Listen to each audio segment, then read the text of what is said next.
Assalamualaikum warahmatullahi wabarakatuh. Alhamdulillahi hamdan katsiran tayyiban mubarakan fih kama yuhibbu rabbuna wa yarda. Asyhadu an la ilaha illallah wahdahu la syarika lah wa asyhadu anna Muhammadan abduhu wa rasuluh sallallahu alaihi wa ala alihi wa ashabihi ajmain. Amma ba'd.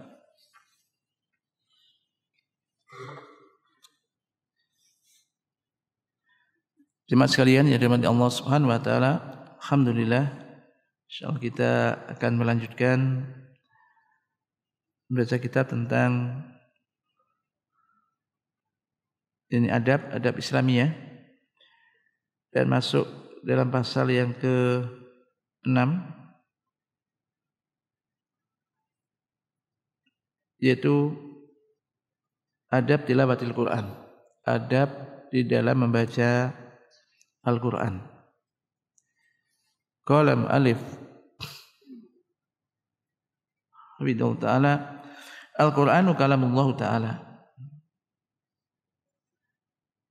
kalamuhu ala haqiqah, nazala bihi Jibrilul Amin ala Nabi Muhammadin sallallahu alaihi wasallam, takallama bihi Rabbuna haqiqatan walaysa kalaman nafsaniyan au ghairu dzalik. Al-Quran itu adalah kalamullah. Al-Quran ini kalamullah Ta'ala,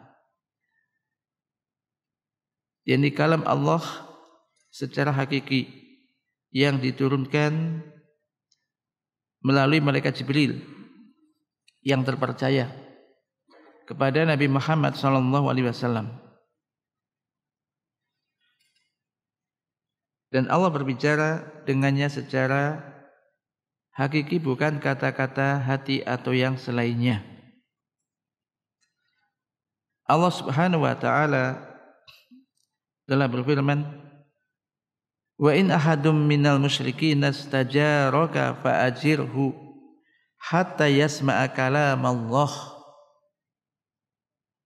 Dan jika seorang di antara orang-orang musyrik itu meminta perlindungan kepadamu, maka lindungilah ia supaya ia sempat mendengar kalamullah, firman Allah.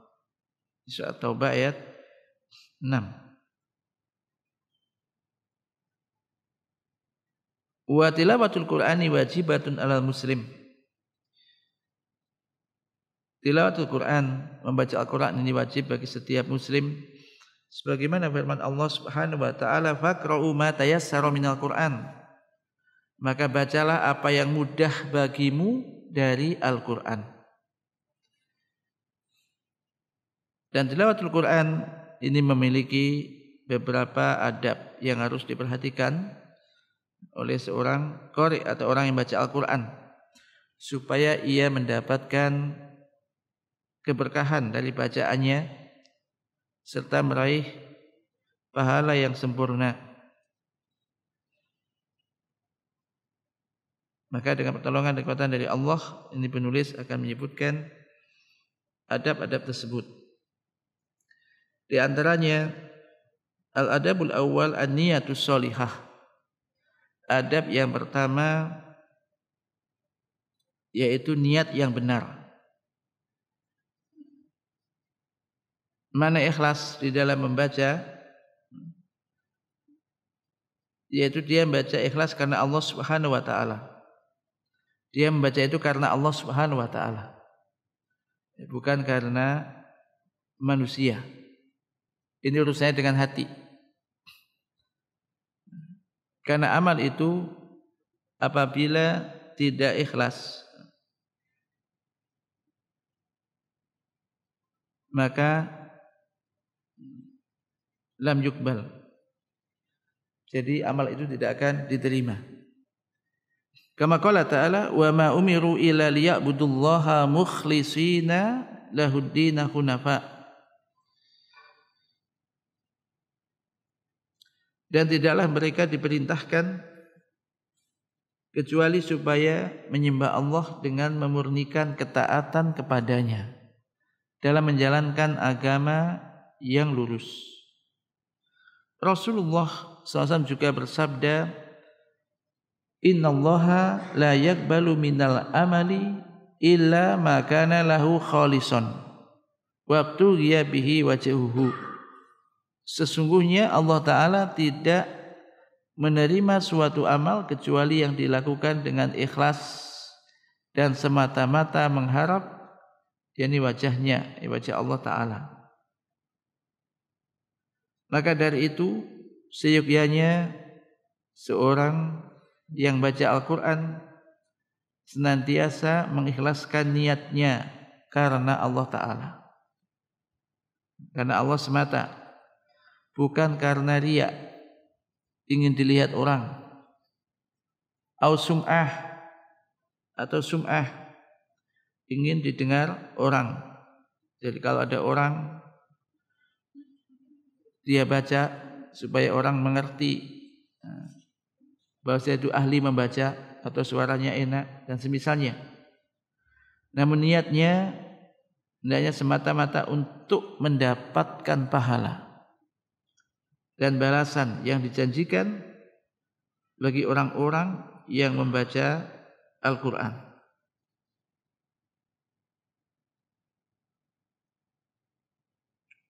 Demikian juga hendaknya ia niatkan dengan membacanya itu al-ihtida bi kitabillahi ta'ala, yaitu untuk bisa mengikuti ajaran petunjuk yang ada dalam kitab Allah Ta'ala, untuk mengamalkannya, untuk menerapkan hukum-hukumnya, dan mempelajari bagaimana ia dapat meraih ridha Allah Subhanahu wa Ta'ala. Jadi di samping bisa menegakkan mungkin huruf-hurufnya, tajwidnya, maka yang tidak kalah pentingnya adalah bagaimana bisa menegakkan hukum-hukumnya, mengamalkan petunjuk-petunjuk yang ada di dalamnya. Karena Al-Quran yang diturunkan untuk hudan lil muttaqin, petunjuk bagi orang-orang yang bertakwa. Maka sekali lagi ini kaitannya dengan niat, ini penting. Ini penting. Yang kedua, yakni mengharapkan pahala dari Allah Subhanahu wa Ta'ala. Yaitu hendaknya seorang mengharapkan balasan pahala dari Allah Subhanahu wa Ta'ala dengan membaca Al-Quran. Selain itu untuk mencari pahala yang dijanjikan dalam hadis Nabi SAW. Beliau bersabda, man qara'a harfan min kitabillahi falahu bihi hasanah wal hasanatu bi asyri amsalihha la aqulu alif lam mim harfun walakin alif harfun wa lamun harfun wa mim harfun. Barang siapa yang membaca satu huruf dari kitabullah, dari Al-Quranul Karim, maka baginya adalah satu kebaikan, dan setiap kebaikan akan dibalas dengan 10 kali lipat. Satu dibalas 10 kali lipat. Aku tidak mengatakan alif lam mim satu huruf, akan tetapi alif satu huruf, lam satu huruf, dan mim satu huruf. Jadi kalau alif lam mim 3 huruf. Sehingga baca misalkan Bismillahirrahmanirrahim, banyak huruf sudah. Baca satu surat aja ini banyak huruf. Berarti pahalanya besar.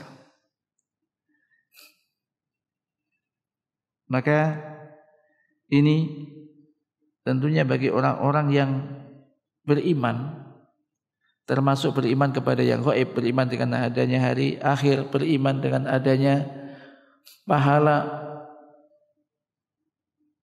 ini akan menjadikan motivasi targhib, motivasi untuk membaca Al-Qur'anul Karim. Adab yang ketiga, tilawatul Qur'ani ala thaharah.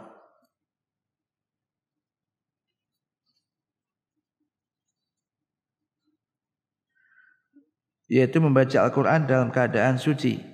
Wa huwa a'dhamu lil ajr wa akmalu ayyakunal insan mutatahhiran wa huwa yaqra'ul Qur'an fa in qara'a ala ghairi wudu jaza.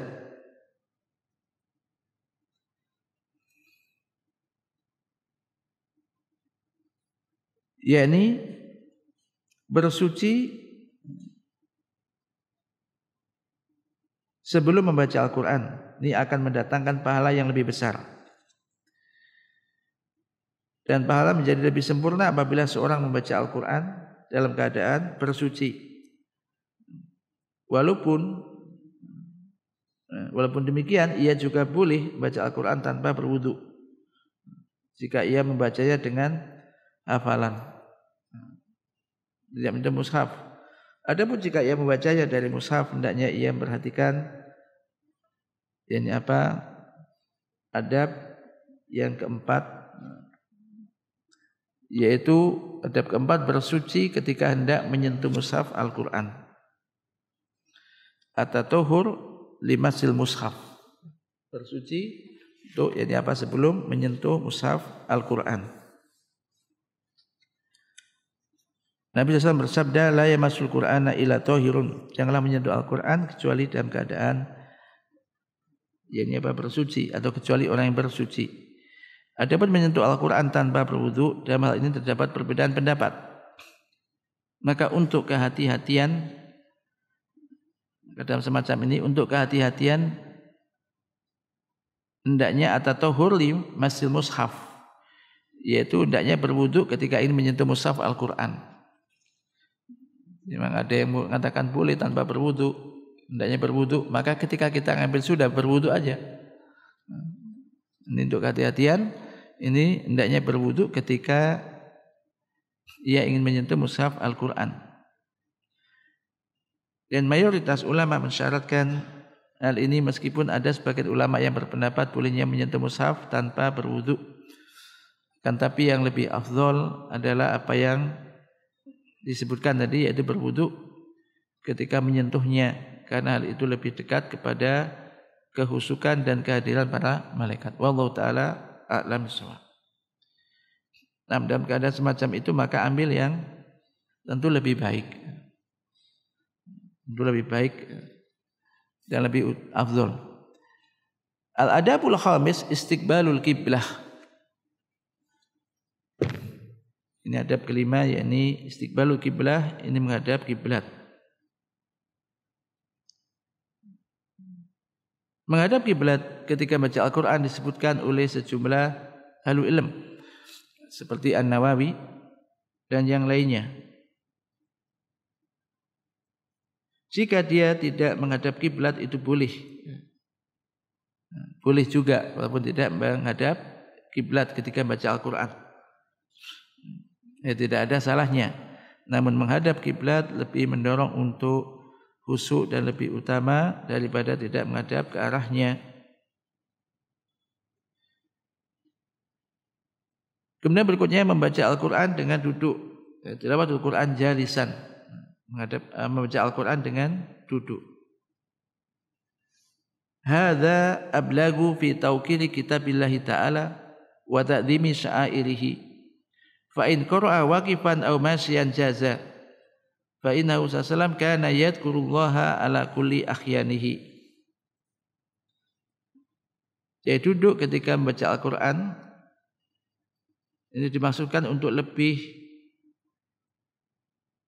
menghormati kitabullah ta'ala dan mengagungkan syiar-syiarnya. Namun jika seseorang membacanya dengan berdiri ataupun sambil berjalan, maka itu adalah boleh. Sebab Rasulullah sallallahu alaihi wasallam ini senantiasa berzikir kepada Allah dalam semua keadaan, setiap keadaan. Kemudian al-adabus sabi' yaitu at-tasawwuk, yaitu bersiwak. Bersiwak bertujuan untuk mengharumkan mulut yang keluar darinya kalamullah ta'ala, yang keluar darinya firman Allah Subhanahu wa ta'ala. Maka di dalam hadis disebutkan bahwa Nabi sallallahu alaihi wasallam bersabda, "Idza qama ahadukum yusalli minal laili falyastak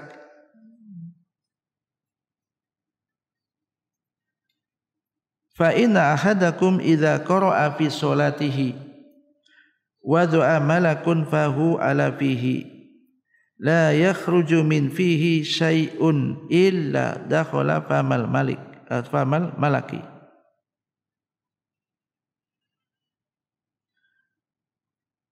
Jika salah seorang dari kalian yang melakukan sholat malam atau berdiri bangun untuk sholat malam, falyastaki, maka hendaklah dia bersiwak. Sesungguhnya apabila salah seorang dari kalian membaca dalam sholatnya, maka malaikat meletakkan mulutnya pada mulut orang tersebut, dan tidaklah keluar sesuatu dari mulutnya melainkan akan masuk ke mulut malaikat. Ada sifat Al-Baihaqi dalam As-Syu'ab. Maka ini termasuk adab ini bersiwak.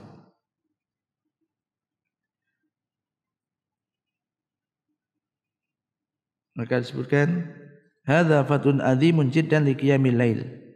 Ini merupakan keutamaan yang agung sekali untuk salat malam. Untuk salat malam. Salat malam memiliki keagungan yang besar.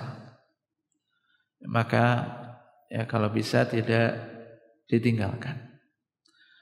Semoga Allah Subhanahu wa taala ini menolong kita untuk bisa bangun di waktu malam dan melakukan qiyamul lail. Demikian juga menunjukkan keutamaan yang agung membaca Al-Qur'an di dalam salat malam. Maka seyogyanya seorang muslim ini memperhatikan hal ini. Kemudian adab yang ke-8, al-qira'atu tartilan, yakni membaca secara tartil. Maksudnya membaca secara tartil, ya baca Al-Quran secara perlahan-lahan, tidak terburu-buru, membetulkan lafaz dan huruf-hurufnya, serta menjaga hukum-hukum tilawah. Allah Ta'ala berfirman, warattilil Qur'ana tartila, dan bacalah Al-Quran itu dengan perlahan-lahan. Dan ini termasuk pengertian dari firman Allah Ta'ala, yatslunahu haqqa tilawatih, mereka membacanya dengan bacaan yang sebenarnya, yakni menjaga hukum-hukum bacaan dan tilawahnya, membetulkan pengucapan lafaz dan huruf-hurufnya, menghalalkan apa yang dihalalkannya, mengharamkan apa yang diharamkannya, serta mengikuti dan mengamalkan apa yang disebutkan di dalamnya.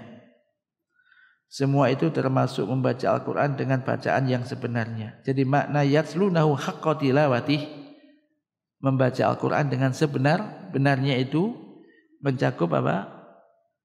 Menjaga hukum-hukum bacaan dan tilawahnya, membetulkan pengucapan lafaz dan huruf-hurufnya. Ini tata cara bacanya harus benar. Yang berikutnya termasuk itu adalah menghalalkan apa yang dihalalkan dalam Al-Quran dan mengharamkan apa yang diharamkannya. Berarti mengamalkan isinya. Mengikuti dan mengamalkan apa yang disebutkan di dalamnya. Nah, ini penting. Di sini penting. Maka kalau kita baca Al-Quran, selain mengetahui selain mengeterapkan jadi tajwidnya, bacaannya, maka bagus sekali ketika juga memikirkan maknanya. Isinya apa yang dibaca? Nah, di sini alhamdulillah sekarang banyak juga terjemah, bahkan tafsir yang berbahasa Indonesia juga banyak. Sebab kalau kita tidak memahaminya, kita tidak akan bisa mengamalkannya. Isinya apa yang dibaca, maknanya apa? Enggak tahu misalnya. Maka setelah bisa baca dengan baik, juga termasuk memahami, mentadabburi isinya. Ayatnya ini apa isinya. Sehingga bisa tadi menghalalkan apa yang dihalalkan, mengharamkan apa yang diharamkan. Serta mengikuti dan mengamalkan apa yang ada ini apa di dalamnya. Faqulu hadza min tilawatil Qur'ani haqqa tilawatih. Maka semua ini termasuk di dalam makna membaca Al-Qur'an dengan sebenar-benarnya. Baca Al-Qur'an dengan sebenar-benar bacaan. Maka jangan sampai baca Al-Qur'an di dalamnya memerintahkan demikian tetapi ternyata yang dilakukan kebalikannya. Ini nanti Al-Qur'an bisa mencelakakan seseorang. Kalau dia misalkan fawailul lil musallin alladzina hum an salatihim sahun. Celakalah orang yang salat, orang-orang yang melalai dari salatnya. Dia hafal ayat itu tapi salat telat terus atau kadang salat di akhir-akhir waktu. Ini kan bertentangan dengan isinya. Nah, ini penting ya, untuk dipahami. Dan semua orang diperintahkan untuk bertakwa kepada Allah sejauh kemampuannya. Kemudian ada mutasi' tahsinus sauti bil qiraah, yaitu membaguskan suara saat membaca Al-Qur'an.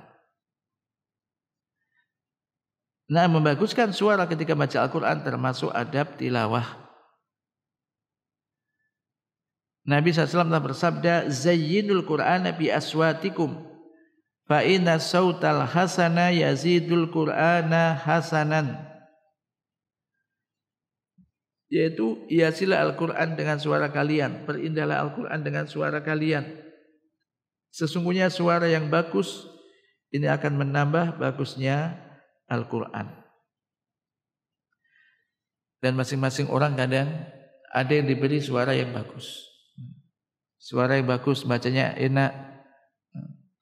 Bagi orang yang diberi suara demikian dan juga bisa membaguskan suara ketika baca Al-Qur'an, maka yang lebih penting adalah juga jangan riak nantinya. Riak itu untuk ya, pamer, untuk supaya dilihat orang atau sum'ah didengar orang. Tapi mengamalkan itu karena Allah Ta'ala, karena ingin mengamalkan sabda Nabi sallallahu alaihi wasallam ini. Beliau SAW juga bersabda, ma adzina Allahu li syai'in ma adzina li nabiyyin hasanil sauti yataghunna bil Qur'ani yajharu bihi.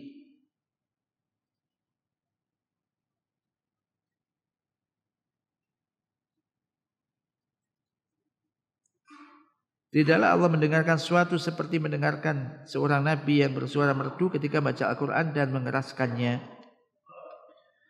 Ini intinya dibolehkan. Jadi ketika orang itu memiliki suara yang bagus, pokoknya berupaya untuk membaguskan suaranya. Tentu tidak keluar dari tajwid atau hukum-hukum dan baca Al-Quranul Karim. Namun juga hendaknya sekali lagi menjaga niatnya karena ingin memperindah Al-Quran. Karena orang yang mendengarkan bacaan yang bagus kadang juga lebih mudah untuk memahami ayat yang dibaca dan mendengarkan.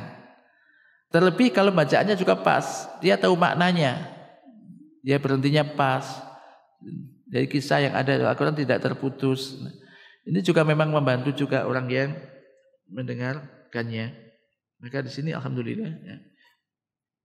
Terutama di sini bisa mengambil faedah semacam itu ya. Maka ini termasuk kenikmatan dari Allah Subhanahu wa taala. Maka dari itu selayaknya orang yang membaca Al-Qur'an membaguskan suara semampunya. Karena para malaikat menyimak bacaannya. Bahkan manusia juga suka mendengarkan seorang qari yang suaranya merdu. Maka bagusnya suara dapat mendorong orang lain untuk mendengarkan kalamullah tadi.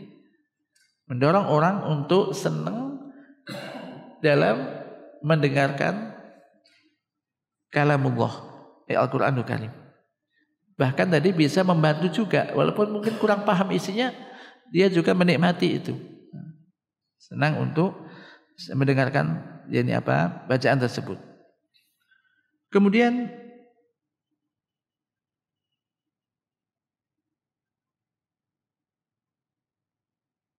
al-adabul ashir at-tahazzun wa takhassu.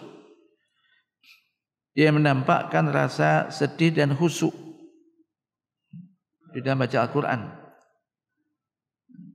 Maka seyogianya seorang yang baca Al-Quran ini untuk khusyuk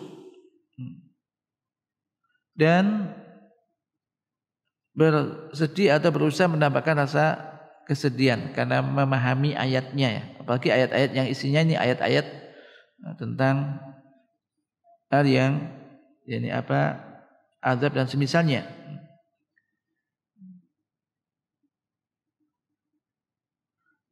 Dan berusaha semampunya untuk sedih dan khusyuk ini bukan karena riya dan sum'ah. Bukan karena riya dan sum'ah. Kalau ada orang tampak begitu supaya kelihatan sedih dan khusyuk, tapi enggak ada orang, enggak ada yang dengarkan aja kok. Tapi ini karena ini membantu apa? Untuk menghayati Al-Quran, ayat-ayat yang dibacanya. Jadi ini bukan riya dan sum'ah, serta bukan untuk dilihat orang lain. Sebab perbuatan tersebut merupakan riya, bahkan syirik yang dapat menghancurkan amal. Kalau dia lakukan itu karena ingin diperhatikan orang atau ingin dipuji oleh orang.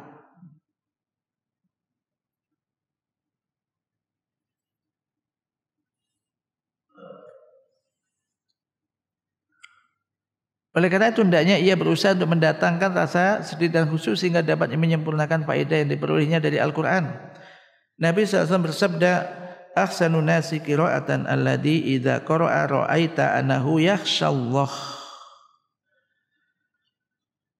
Orang yang paling baik bacaan Al-Qur'annya adalah yang jika ia membaca engkau melihatnya dia atau orang itu takut kepada Allah. Melahirkan apa? Khosyah.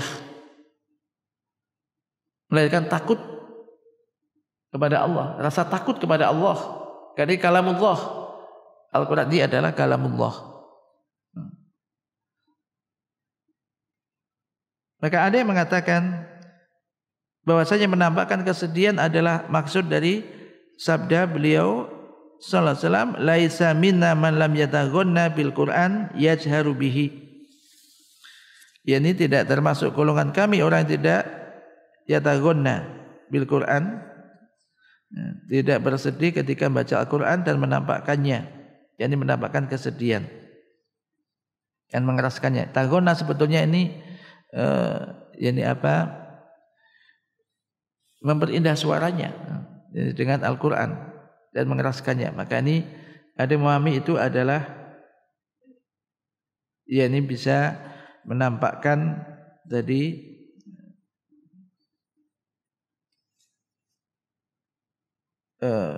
kesedihannya. Maka sini tidak termasuk golongan kami orang tidak bersedih ketika baca Al-Quran dan menampakkannya. Kemudian al-adabul hadi asyara, adab yang ke-11, al-buka'u awit tabaki. Al-buka' awit tabaki, menangis atau menampakkan seolah-olah menangis. Wa yambaghi liqari'il Qur'ani ay yabki mastata'a wa huwa yaqra'u kalamallahi ta'ala. Fa illam yaf'al falyatabaka ay yatakallafu al-buka. Wa qad qala ta'ala idza tutsla 'alaihim ayatul rahmani kharru sujada wa bukiya. yakni selayaknya atau seyogianya seorang yang baca Al-Quran ini untuk bisa menangis semampunya ketika ia baca kalam Allah Ta'ala. Jika ia tidak mampu, maka tunjukkan sikap seolah-olah ia menangis, yaitu berusaha menangis. Allah Ta'ala berfirman, apabila dibacakan ayat-ayat Allah yang Maha Pemurah kepada mereka, maka mereka menyungkur, sujud, dan menangis. Allah Ta'ala juga berfirman, innal ladina utul ilma min qablihi idza yutla alaihim yakhiruna lil azqani sujada wa yaquluna subhana rabbina in kana wa'du rabbina lamaf'ula wa yakhiruna lil azqani yabquna wa yaziduhum khushu'a. Sesungguhnya orang-orang yang diberi pengetahuan sebelumnya, apabila Al-Quran dibacakan kepada mereka, mereka menyungkur atas muka mereka sambil bersujud, dan mereka berkata, Maha suci Rabb kami, sesungguhnya janji Rabb kami pasti dipenuhi. Dan mereka menyungkur atas muka mereka sambil menangis, dan mereka bertambah khusyuk. Allah Ta'ala juga berfirman, wa idza sami'u ma unzila ila rasuli tara a'yunahum tafidu minad dam'i mimma arafu minal haqq. Dan apabila mereka mendengarkan apa yang diturunkan kepada Rasul, yakni Rasulullah Muhammad SAW, kamu lihat mereka mencucurkan air mata disebabkan kebenaran Al-Quran yang telah mereka ketahui dari kitab-kitab mereka sendiri. Nah, ini bisa juga ya, ini dibacu oleh apa? Memahami ayat tadi, memahami ayat yang dibaca. Memang kita baca ayat, apalagi kalau misalkan sholat malam, ada sholat malam sendirian, kemudian agak diperdengarkan suara, ini terkadang juga menyentuh hati, apalagi sambil bisa sedikit memahami ayat-ayat yang dibaca ini, bisa mendorong orang untuk menghayati itu, khusyuk, dan juga bisa menangis. Sesungguhnya seorang dapat menangis dan khusyuk karena merasakan keagungan Allah Azza wa Jalla. Dialah yang berbicara dengan Al-Quran ini kalamullah. Dan bayangkan ini Al-Quran itu kalamullah. Tangisan ini merupakan bukti hadirnya hati ketika membaca Al-Quran. Betapa banyak kita menyaksikan orang yang dapat menangis ketika mendengarkan qasidah yang berlirik sedih atau lagu-lagu tertentu, namun ia tidak bisa menangis ketika mendengar kalam Rabb mereka, ini Al-Quranul Karim. Kini inna lillahi wa inna ilaihi raji'un. Maka ini menunjukkan kerasnya hati. Kemudian adab yang ke-12, tadabbur wa tafakkur. Tadabbur ini merenungi dan memikirkan maknanya. Tadabbur dan tafakkur merupakan adab tilawah yang paling agung dan paling wajib atas orang yang membaca Al-Quran. Seorang qari tidak akan dapat mengambil faedah dari tilawah Al-Quran tanpa tadabbur. Allah telah memerintahkan hal ini dan mencela orang-orang yang meninggalkan tadabbur ini. Faqala subhanahu wa ta'ala, afala yatadabbarunal qur'ana am ala qulubin aqfaluha. Maka apakah mereka tidak memperhatikan Al-Quran atau tidak mentadabburi Al-Quran, ataukah hati mereka ini terkunci sehingga tidak bisa menghayati ayat-ayat Al-Quran? Meninggalkan tadabbur termasuk perbuatan lari dari kitabullah Ta'ala. Sesungguhnya orang yang membaca Al-Quran dan tidak mentadabburinya berarti ia telah meninggalkan Al-Quran. Fayambaghi lil qari ay yatadabbar. Maka seyogianya orang yang membaca Al-Quran ini untuk bisa mentadabburi ayat-ayat yang dibacanya dan memikirkan kalamullah, memikirkan firman Allah Ta'ala yang ia baca, wa yata'ammal fihi, dan berusaha untuk memperhatikannya,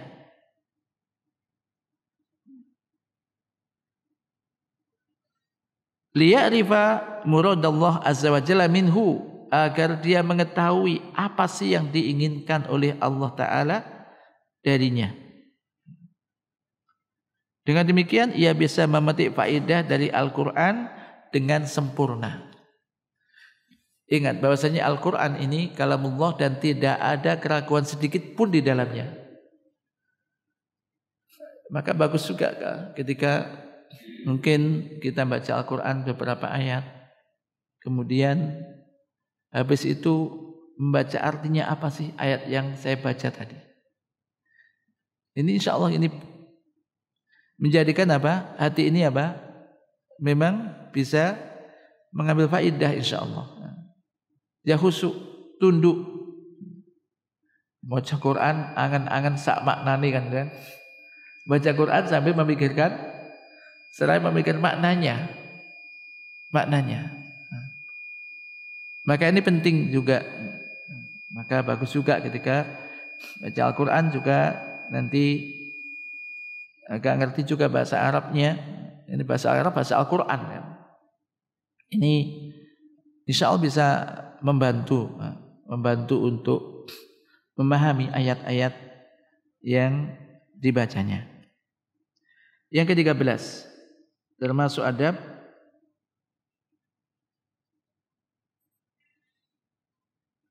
as-su'al wal isti'adzah wa nahu dzalik, yaitu memohon rahmat, meminta perlindungan diri dan sejenisnya. Jadi meminta rahmat ketika membaca ayat-ayat rahmah, minta perlindungan ketika membaca ayat-ayat azab. Ini min adabil Quran. Ini termasuk adab Al-Quran dan adab membaca Al-Quran atau tilawatul Quran. Wa kana Nabi sallallahu alaihi wasallam idza marra bi ayati khaufin ta'awwadha, wa idza marra bi ayati rahmah sa'ala, wa idza marra bi ayatin fiha tanzihullah sabbaha.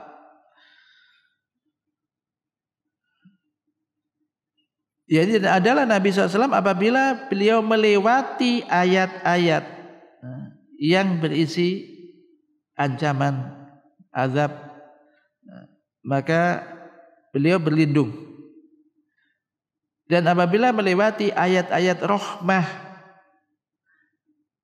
maka beliau pun membaca berhenti sejenak untuk minta rahmat tersebut. Apabila melewati atau membaca ayat yang berisi pensucian Allah, maka beliau sallallahu alaihi wasallam juga bertasbih. Misalkan sabbihisma rabbikal a'la, ini kan sucikanlah ini Tuhanmu dengan rabbikal a'la, sabbihisma rabbikal a'la, sucikanlah nama Tuhanmu yang maha tinggi. Maka baca subhana rabbiyal a'la. Ini ayat, contoh ayat tasbih. Ini bentuk apa? Penghayatan terhadap ayat-ayat yang dibaca. Maka perbuatan ini menunjukkan bahwa qari, orang yang baca ayat tersebut, membacanya dengan tadabbur tadi, khusyuk dan menghayati Al-Quran. Ia menghidupkan ayat yang dibacanya dan larut bersamanya. Maka daya seorang yang membaca Al-Quran senantiasa memperhatikan hal ini. Kemudian yang ke-14, al-qira'atu bil lisan ma'a huduril qalbi. Membaca Al-Quran dengan lisan disertai dengan kehadiran hati. Jadi tidak cukup seseorang baca Al-Quran dengan hatinya saja, akan tapi hendaknya ia juga menggerakkan lisannya. Jadi bukan membaca dalam hati, tapi ia menggerakkan lisannya hingga anggota badan ini turut berzikir kepada Allah Subhanahu wa taala. Bahkan dengan zikir yang paling afdol, sebagaimana dimaklumi bahwasanya Al-Qur'an merupakan jenis zikir yang paling afdol dan paling tinggi secara mutlak. Sebab seorang mendekatkan diri kepada Allah dengan membaca kalamullah, dengan membaca kalamnya. Juga dimaklumi bahwa suatu ibadah yang dilakukan seorang dengan melibatkan sejumlah anggota badannya tentu pahalanya lebih besar. Jadi tidak membaca di dalam hati. Termasuk misalkan ketika membaca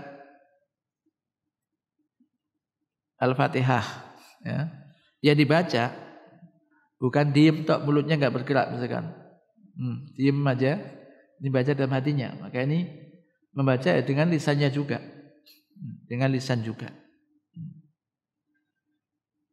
Adab yang ke-15, memanjangkan suara saat membaca Al-Quran. Madda saut bil Quran. Fa inna Nabiyya sallallahu alaihi wasallam kana yamuddu sautahu bil Qur'ani madda.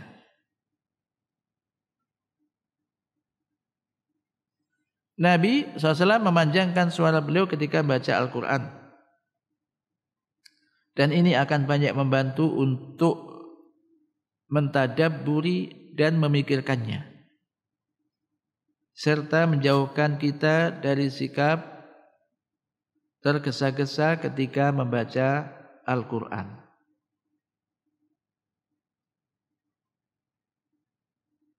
Adab yang ke-16, tidak berlebihan ketika membaca Al-Quran, tidak takaluf dengan membaca Al-Quran. Berlebihan ketika membaca Al-Quran dapat merusak tadabbur dan keindahan bacaan. Seseorang yang terlalu memaksakan diri dalam membaca, ia membuka mulut lebar-lebar dan berlebih-lebihan dalam mempraktikkan hukum-hukum bacaan menurut anggapannya, maka rusaklah bacaannya, di samping berat bagi orang yang mendengarkannya. Namun jika ia bersungguh-sungguh dalam baca Al-Quran dan mematuhi hukum-hukum tilawah dengan baik, tanpa dibuat-buat dan tidak berlebih-lebihan, maka itulah yang sunnah.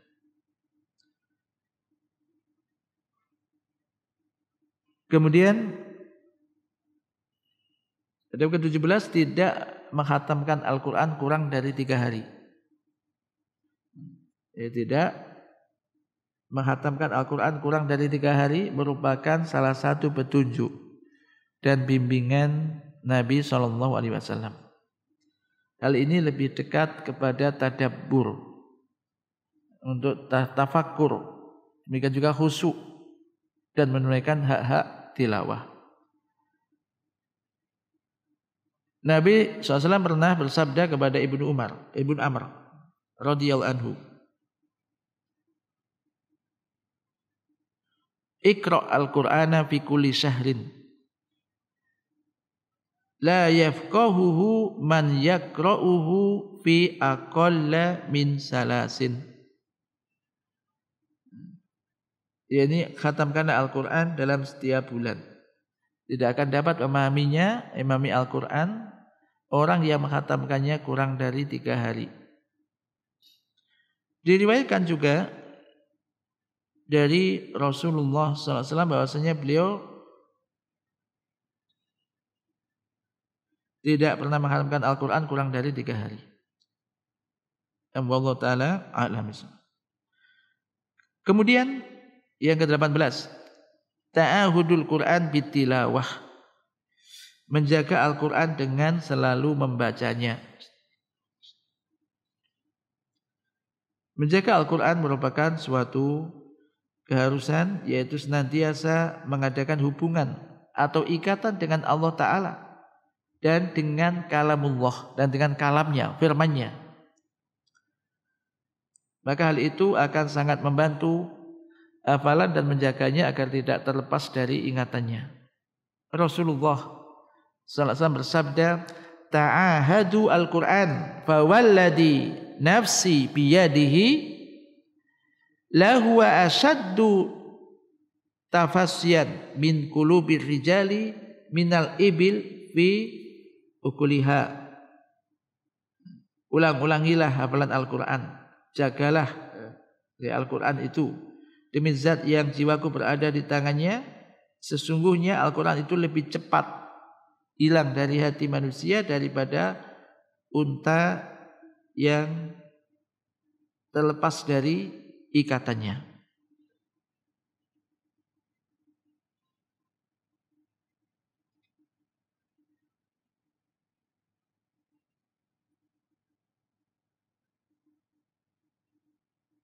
At-tafasi maknanya pergi dan hilang. Maksudnya manusia sangat cepat melupakan Al-Quran jika ia tidak mengulang-ulanginya dengan murojaah, mengulang-ulang dan tilawah dengan membacanya. Demikian juga boleh, beliau selalu membolehkan ghibthah. Ghibthah itu kepingin kayak dia gitu. Ghibthah itu terhadap orang yang selalu membaca dan mengulang-ulang Al-Quran. Dalam sabda beliau SAW, la hasada ila fisnataini rajulun 'allamahu Allahu Al-Quran fa huwa yatsluhu ana al-laili wa ana al-nahar. Tidak ada hasad kecuali di dalam dua orang. Ya, hasad maksudnya ini ghibthah, yaitu di antaranya adalah orang yang Allah ajarkan kepadanya Al-Quran dan ia selalu membacanya pada siang dan malam hari. Jadi makna ghibthah ini berharap mendapatkan nikmat seperti yang ada pada saudaranya, ingin seperti dia. Kalau hasad yang gak boleh itu gak suka ketika melihat saudaranya senang. Kalau Anda melihat saudaranya senang itu gak senang. Tidak suka ketika saudaranya mendapat kenikmatan, maka ini ada hasad yang dilarang. Tapi maksudnya di sini adalah ghibthah. Ghibthah itu ingin seperti dia, tapi tidak menginginkan kebinasaan darinya. Maka ini ghibthah. Dia tidak membencinya, tapi dia kepingin kayak dia. Ini. Tapi satu lagi, yakni adab ke-19, al-amalu bil Quran, mengamalkan Al-Quran. Ini. Wa hadhi min a'dami adabihi, mengamalkan Al-Quran merupakan adab tilawah yang sangat agung, yang paling agung. Kalau tidak boleh dikatakan bahwa inilah yang teragung. Pada dasarnya Al-Quran diturunkan untuk diamalkan. Oleh sebab itu, barang siapa membaca Al-Quran namun tidak mengamalkannya, berarti ia telah meninggalkan Al-Quran. Allah Azza wa Jalla berfirman, wa qala ar-rasulu ya rabbi inna qaumi takhadhu hadzal qur'ana mahjura. Berkatalah Rasul, ya Rabbku, sungguhnya kaumku menjadikan Al-Quran ini sesuatu yang tidak diacuhkan, ditinggalkan. Ini merupakan pendapat kedua dalam menafsirkan firman Allah Ta'ala, yatslunahu haqqa tilawatih. Mereka membacanya dengan bacaan yang sebenarnya, yakni mengamalkan dan mengikuti hukum-hukumnya. Maka dari itu wajib atas seorang yang membaca Al-Quran untuk mengamalkannya, menegakkan hukum-hukumnya sebagaimana ia bisa menegakkan huruf-hurufnya, menghalalkan apa yang dihalalkannya, mengharamkan apa yang diharamkannya, dan mengamalkan hukum-hukumnya. Orang yang baca Al-Quran namun tidak mengamalkannya, hendaknya merasa takut, menyerupai kaum yang disebutkan oleh Allah Ta'ala di dalam firman-Nya, masalul ladzina hummilu taurata tsumma lam yahmiluha kamatsalil himari yahmilu asfara. Perumpamaan orang-orang yang dipikulkan kepadanya Taurat, kemudian mereka tidak memikulnya, adalah seperti keledai yang membawa kitab-kitab yang tebal. Semoga Allah Subhanahu wa Ta'ala ini menolong kita semuanya untuk bisa membaca Al-Quranul Karim dan juga bisa mengamalkan isinya, menjadikannya petunjuk di dalam kehidupan kita. Allahumma ja'alna min ahli al-Qur'an. Allahumma ja'alna min ahli al-Qur'an. Allahumma ja'alna min ahli al-Qur'an. Wa sallallahu ala nabiyyina Muhammad. Subhanakallahumma wa bihamdika asyhadu an la ilaha illa anta astaghfiruka wa atubu ilaik. Assalamualaikum warahmatullahi wabarakatuh.